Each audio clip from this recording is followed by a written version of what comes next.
It's another episode of Hangout, and today I have Tilo, Badman Alaji, Mr. Melody Man. Brother man, how are you doing? I'm alright, man. How's it? Good. But before we start, how do you manage to stay this humble with such a big name? This is how I was born, man. So naturally, you're born a human being. You know what I mean? This is an inborn creation. The other things that come about is because of what you decide to expose yourself to. Okay. Yeah. You know, I was putting on this shirt as one of my colleagues was like, my father this shirt it's like you have this type of brand, and then you've maintained that brand. Why have you maintained a certain type of dress code now? Fashion. What do you think that's important as an artist? Well, I think as an artist, you become influential, okay? So you attract a certain mass of people that will start looking up to you, you know? Others will adapt your character, others will adapt how you look. And for me, I was like, at the end of the day, I can afford anything, but I want a different route where somebody will know me for the music and know me for this. Yes, so it was, the whole vintage collection thing was something that we tried to make work on the market, because we looked at everybody and they were all the same, you know what I mean? Today I'm putting on what you call these fancy shoes, these pants. Tomorrow you see another guy putting on the same pants. Yeah, so I just didn't want to be in a category of fitting in. I wanted to create something that others can also fit in. Okay. Yeah. All right. By the way, we're at the studio right now, and Tilo is working on his album. They are working in, and you posted, I think, I don't know if it's a week saying that your album will be something, the best. Yeah. My album will be one of the best albums to ever be done by a Zambian act. What do you think will make it special? It's very simple. If you look at the music industry right now, you would agree with me to say a lot of artists that are in the industry right now, some of them are talented, some of them are gifted, some of them are into it because they've seen others do it and they think it's nice to be that person, you know what I mean? A few of them are in the music industry because they understood the calling. And I think I'm one of those people that music spoke to me and I heard the calling, and now I'm here. And you know, it's different because, like I mentioned when you asked me about the whole dress code thing, you know, as a human being, naturally, you're born and nurtured according to how you base your life with society. So I know the impact of my relation with society, which is I cannot conform, but I will create. So I think I'm one of the few creatives that understand sound in Zambia. And as much as people love club music, they love all that bubblegum music, you know what I mean? But what I'm trying to do is I'm trying to put a piece of my life into somebody who doesn't. I'm not really all about somebody knowing me. My essence of my music is, did you get the message? You know what I mean? I understand I'm a youth and we're living in a world where you wake up today, but you don't know if you'll see tomorrow. Yeah, that's true. Anything can happen. It's not a guarantee that you're healthy, that you cannot see tomorrow. You know what I mean? Yeah. So I want this opportunity of being alive now to impact somebody's life out there who's going to listen to a song, and they will not care about knowing who sang the song, but they will get the message. Exactly. All right. Now, before we do anything, I was looking at the Zambian artists, singers, and rappers. Do you feel singers are respected equally as rappers in Zambia? Well, on that one, I don't really know, you know. I'm not all about the respect. It's not a topic that I've really followed, you know what I mean? But I feel every other artist has got his own part to contribute, and how people take it is not really up to us, you know. Our job is just to deliver the message, and how people receive it is according to how they can base their judgment properly. You know, when you talk about the awakening, I'm sure you view the world a little bit different now. Very much. If you were given 100,000, would you pay your tuition fee in advance, or would you start a business? Well, that would depend on what I'm looking for at that particular moment, okay? For instance, if you tell me right now, if I was to have that money right now, looking at what I'm doing, I would put all that money into my art. But if I was at a point where I needed education more than the other option, it's quite easy and simple because you just weigh your options. Which one is priority? Then, yeah. Now, education, a grade 12, how you're viewing education, and after graduating, I'm sure is a little bit different on how you understand. Too much. What's one awakening message you would tell a grade 12 right now in terms of education? Well, for some fact, I still disagree. Education is not the key to success. Education is knowing. But what happens if you have the knowledge and you don't know what to do with it? You know what I mean? That's why people go to school now and they don't teach you how to make money, but they teach you how to get the knowledge of how to make money. But why not teach you how to use that knowledge which they're telling you know what I mean?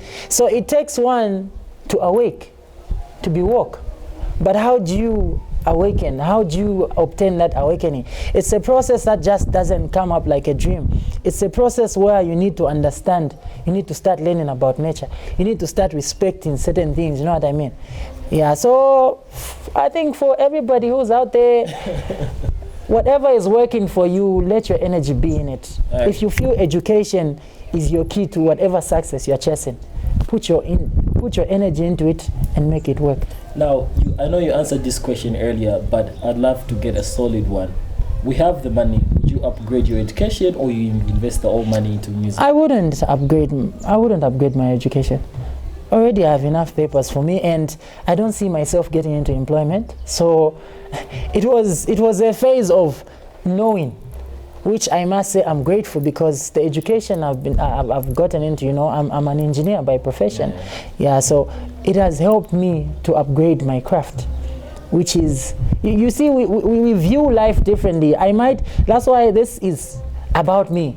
I know people will watch and say, no, what, but this is, you're asking me, you want to find out, so this is my personal life and this is my discovery. Okay. Education is good. It has helped me in my life to upgrade the kind of life I've chosen to live. Okay, yeah. All right. Now I wanted to find out about you know, every time you do an interview, people ask you about Mumbayachi and stuff like that. Did you have a relationship with Mumba before, because of you, or you had it later on? So what happened was, when I started listening to Mumbayachi's music, it spoke to my mind, it spoke to my heart, it spoke to my life. You know, music is spiritual. So for those that have the inner ear, when you listen to certain music, it will speak to you, like some of us who are creators. So when I started listening to Mumbayachi's music, it spoke to me. It started, you know, bringing out things that Then I started pushing to work with Mumba. Till finally, it took me a lot of patience. I waited for months. I kept on pushing until we worked. And after we worked on that, I feel Mumba also, you know, saw something in me, you know what I mean? Because when two creators meet, there's always that inner communication. So I think the energy I had sparked something into him. And from that time, me and Mumba have been like, you know what I mean? Like, you know? I mean, people, they tell me, why you sound like Mumba? Why do you do things? You know what I mean? Yeah, but it's just me, man. I never saw Mumba, then I changed. I've always been like this. So the energy just allowed, and it's been flowing. Is it on the album? Most definitely. we have a very sick song. Sorry to use the word sick, but what I mean is, because what I'm trying to do is, the awakening is, I'm looking at the days of the people that started the Zambian sound, you know? I know everybody, and 90% of artists now want to do what's trending. Yeah. But I'm saying, why can't we go back to the original sound and modernize it? So the Awakening album is a piece of old and modern sound. I'm trying to bring back Vena Pique, Vena Ponchano, all those great musicians, yes. And I'm trying to fuse in what's here now to say, okay, there's this now, let's put it together. That's Zambian music. Can't wait. I think you have dropped one song and video from the Awakening. I don't know how many. The one that you even did a video of. How was the response? Is it what you expected or more? No. Actually, the first song of the Awakening album is called Tafifula. I just happened to premiere the video yesterday on Born and Bred, though I was doing a smooth talk show. Okay. The song is not actually out on the website. No. It's not. But the video premiered yesterday, so hopefully this week or next week, then we can have. How long do we have to wait for the album? Perfection takes a long time, you know. I started recording my album a year plus. I started my album last year. Working in album. Yeah, I started writing it and composing it last year because I understood it's not just, you know, it's not easy doing an album. You'd agree with me if you was an artist, because it's not just about doing any good song, you know what I mean? It needs to have a certain message that even when you listen to the whole song, it will still bring you back to the same picture. So that's the struggle I've had. I've had a lot to learn, so it's taken a lot of my energy and time. And nowadays you're spending a lot of not only time but even money, finances in your videos. Do you think they've paid yet? They've paid out yet or not yet? For me, the payout is just an addition. You know what I mean? Yeah. Like I say, and I'll keep saying it. My mission is to make sure that the message is clear, is delivered to people that it's supposed to. Because you know, sometimes you do music just for a specific type of people. You want this to go to people.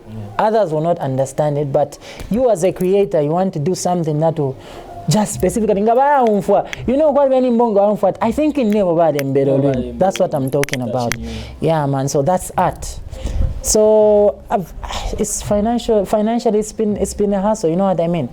Yeah, at the end of the day it's a business, but before the business there's the passion. Yeah.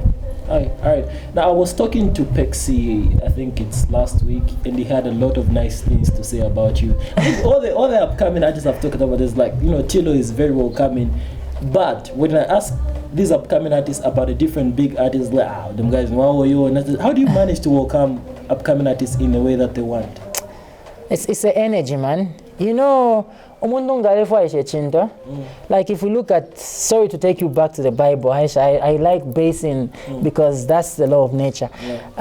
If you even look at the Bible, there was a story of a judge and a poor lady, a widow, who needed justice, but life is like that. That's how I see it, you know. When people come to you, you'll be able to tell, to say, yeah, you know what I mean? It's the same thing that Mumba even told me to say, because I asked him, like, of all these people, you just don't work with anybody. Why did you work with me? Why are you still insisting that even when you are busy, you would make time for me? He said, it's the energy. You would see how much is coming to you. And I'm that person because that's how I've grown up. If I want things to be done, I will be there. I get embarrassed. I have begged for people. Okay? In my musical career, I've waited for people. I've paid people that have never delivered the work, but I've begged for people to an extent where a normal human being could have you know what I mean? And I feel that's one of the reasons why most newcomers find it hard to work with people. Patience, okay? Something might take you a year, something might take you months, okay? Yeah, but you need to understand, when it's not time, then it's not time. If it doesn't work, then it was not supposed to work at that particular time. You know, when you said that, I felt like you're talking to me.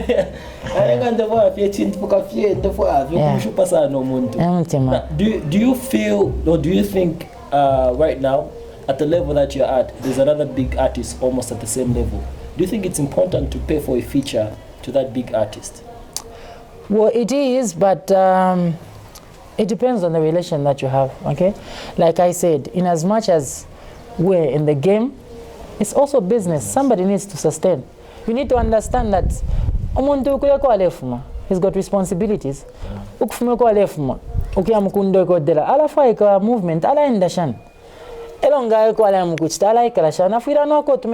you know what I mean? It's not necessary that you are paying them, but this is a token of appreciation, okay? A few of them that I've worked with, but some, but you need to understand you as an artist. So it starts with you. If you understand the basics, then it will. So a pressure to quarter. I've had a conversation with a lot of musicians. You know what I mean? But at the end of the day, I'm looking at them and I'm seeing, they say, okay, tala couple. Let me ask you this question. I think this is a question about Mumba. How would you describe Mumbachi in one word?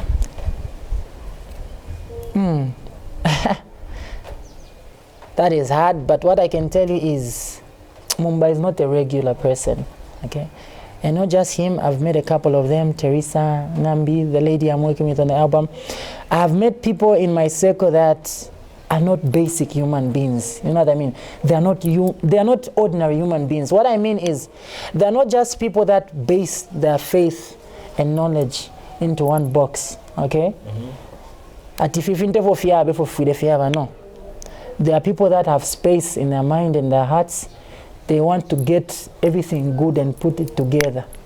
Because that's the essence of life. Is it working for you? Is it good? Then that's the right thing. Yeah. Describe everything. Yeah. Yeah. What before we wind up, what legacy would you love to leave behind as Tilo? Well, I want this piece of art, you know, in generations to come.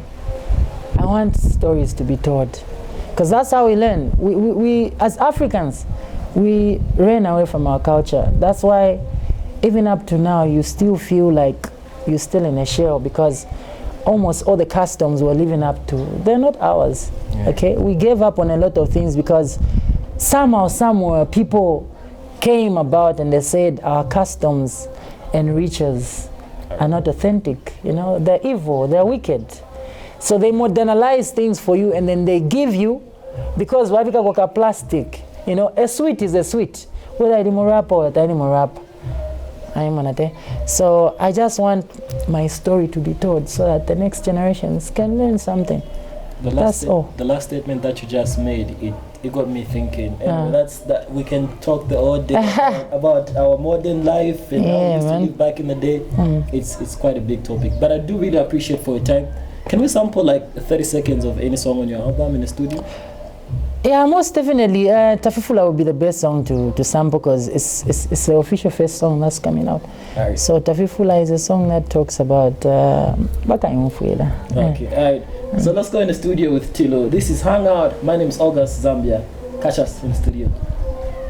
The way it's coming from you. The way from me. Emotionally, judge it from the emotional point of view. Not from how the way you did it when you first tried it. She knows the background of the story of the song. It's a bit different. Mysterious word. Yep, Sana energy. I feel like you've held back on this one. I held back. Yes. Why do you hide your face from me? Same, I feel like that too. So attention to best. Kachete chete sawa sanyamba mulichete simulankula ona sikolako. That's what. Why do you hide your face from me? Mysterious one. Why do you hide your face from me?